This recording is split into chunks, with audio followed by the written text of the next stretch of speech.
Power Rangers Mystic Force Episode 13 Scaredy Cat. I would like to start with my memories of the episode. I recall it being comical because of Genji, its different setting. Phineas and Toby's SBG reunion was cool. Genie jokes. He's more Salem than if he was a Robin Williams genie or an impersonator of California Avenger, but still absolutely great voice actor, especially compared to Neil Saban terrible ADR. I don't remember the dragon egg and sitting on the dragon egg, but it's interesting. Just to spoil a little bit, it's interesting that they conclude the episode on that note, opposed to other stuff. That was definitely a risk, considering that it was more Americanized than using the Japanese footage, which is normally what Kalish is known for.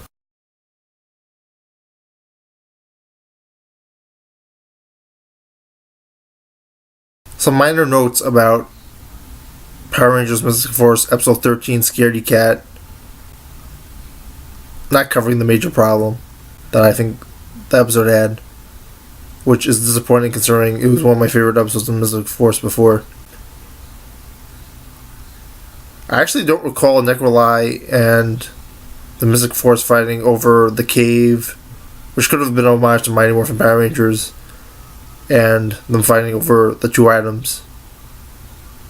Interesting considering what you know later about the two items later. There's a whole thing about the dragon and the egg. Not the chicken and the egg, but, dragon and the egg. It's a minor plot point. Sort of unnecessary, but it does have a cool ending, as I mentioned before. So they find the lamp, and it's obvious what it is, but for some odd reason, the Rangers pretend they don't know. Involved like it's common knowledge and U.S. mythology knowledge.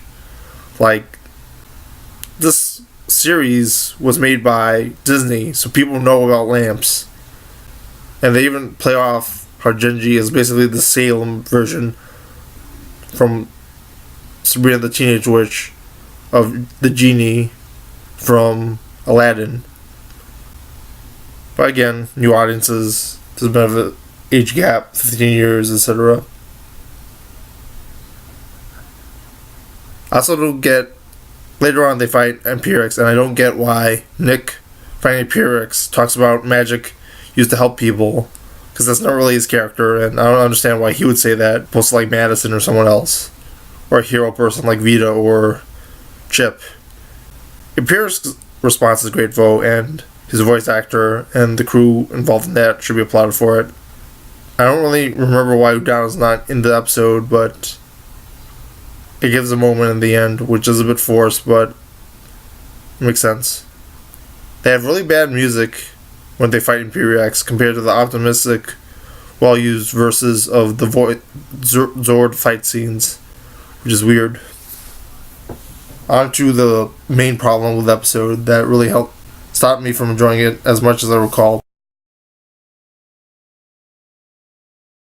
Next, I would like to discuss the overstorying of Power Rangers Mystic Force Episode 13 Scaredy Cat.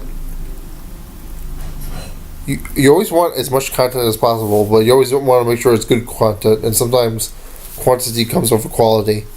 It was such a weird opening involving Phineas having a toothache, but again it worked in Bond films. A guy dressed up as a Troplin dressed up as a human, for whatever reason, despite being non-human herself,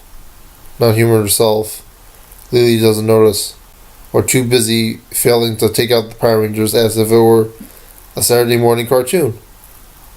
Good shot of the cave. Phineas wants to eat a car. They even tease him licking it. Thank goodness he didn't have to do that. Fucking Disney. Taking out the two from the Pierce fight sort of ruined that awesome moment of fighting him. They should have spent more time building up Necrolite and Korag's plan post-Mordecon instead of this weird plot point. However, you must admire Disney's throw everything on the wall approach opposed to Neil Saban's lackluster efforts. Definitely adds to production value. That was my final note on that.